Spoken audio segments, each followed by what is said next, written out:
Sekarang ini lagi sedang musim orang mempermasalahkan perayaan Maulid Nabi. Maklum ini kan menjelang bulan Rabiul Awal, sehingga sekarang ini aliran-aliran Wahabi, Salafi dan yang radikal-radikal itu banyak yang kemudian memanfaatkan momen ini untuk mencela habis-habisan orang-orang yang merayakan Maulid Nabi Muhammad SAW.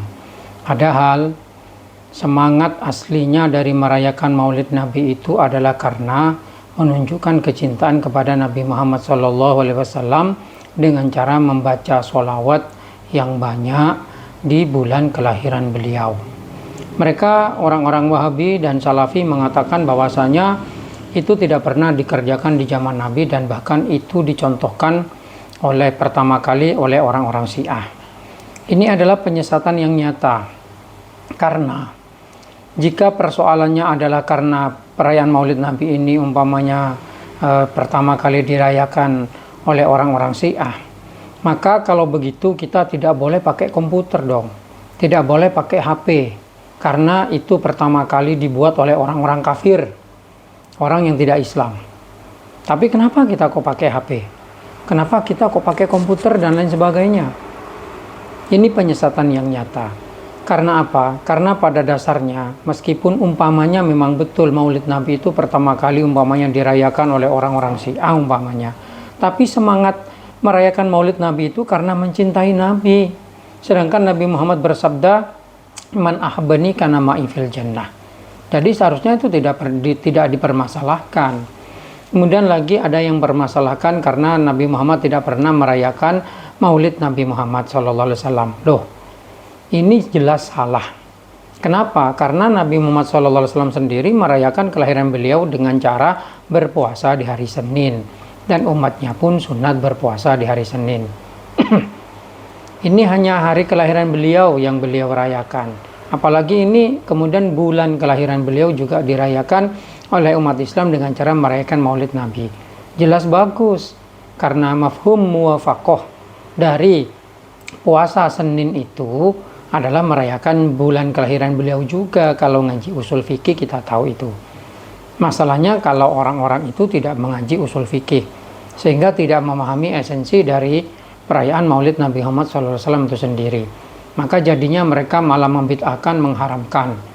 Inilah kenapa tanpa kebodohannya aliran-aliran itu, karena mereka tidak memahami esensi dari perayaan Maulid Nabi itu sendiri, dan dengan enaknya mereka menuduh bid'ah.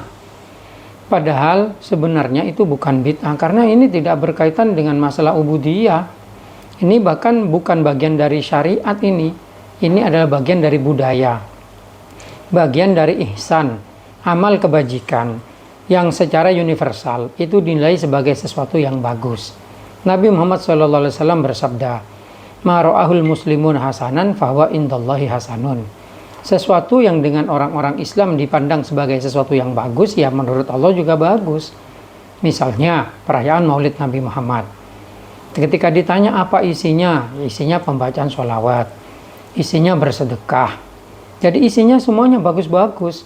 Setiap dari isi itu ada perintah, ada anjuran dari Nabi Muhammad, dari Allah Subhanahu wa taala juga, seperti membaca sholawat. Itu ada dalilnya, bersedekah itu jelas dalilnya. Ini malah kok diharam-haramkan hanya karena tidak pernah bentuk yang sama persis dirayakan di zaman Nabi. Ini bukan ubudiyah, makanya jangan menampakkan kebodohannya lah. Sehingga kita harus memahami konsep yang sebenarnya dari agama Islam itu adalah bagaimana caranya seorang muslim berbuat kebajikan sebanyak-banyaknya, berbuat amal soleh yang sebanyak-banyaknya, selain apa-apa yang sudah diperintahkan Allah sebagai ubudiyah. Nah, yang ubudiyah inilah yang tidak boleh ditambah-tambah, seperti sholat 5 waktu, tidak boleh ditambah 6 waktu. Kemudian puasa bulan Ramadan, tidak boleh mewajibkan puasa yang lain.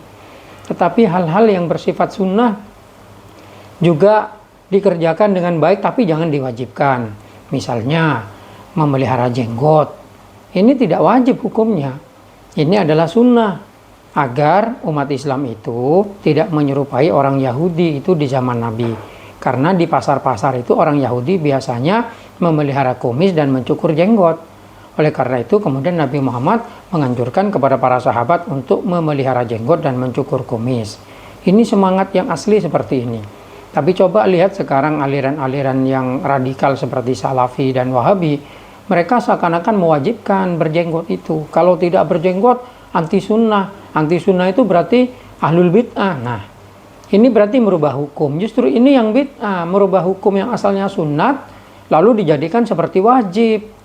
Ini ya, yang sebenarnya bid'ah yang asli ini, karena merubah hukum. Rasulullah SAW bersabda di dalam hadisnya, "As-sulhu khairun illa ma harrama halalan wa ahalla haraman." Suluh itu bagus, kecuali yang mengharamkan yang halal dan menghalalkan yang haram. Nah, ini kok malah mewajibkan yang tidak wajib. Ini berarti merubah. Jadi sebenarnya orang-orang Salafi Wahabi itu, sebenarnya mereka berbuat bid'ah dengan tanpa mereka rasakan, tetapi mereka malah menuduh bid'ah orang lain. Padahal mereka tidak memahami esensi dari hal-hal itu sendiri. Dan mereka tidak memahami konsep bid'ah itu sendiri. Mereka hanya punya konsep bid'ah dalam bayangannya sendiri. Dan mereka merasa paling benar. Inilah jeleknya aliran Salafi Wahabi itu. Makanya jangan diikuti. Karena pada akhirnya itu akan menyesatkan. Dan bisa membuat seseorang menjadi beragama dengan cara yang radikal. Semoga kita tidak terjatuh dalam tipu daya orang-orang Salafi Wahabi ini. Amin.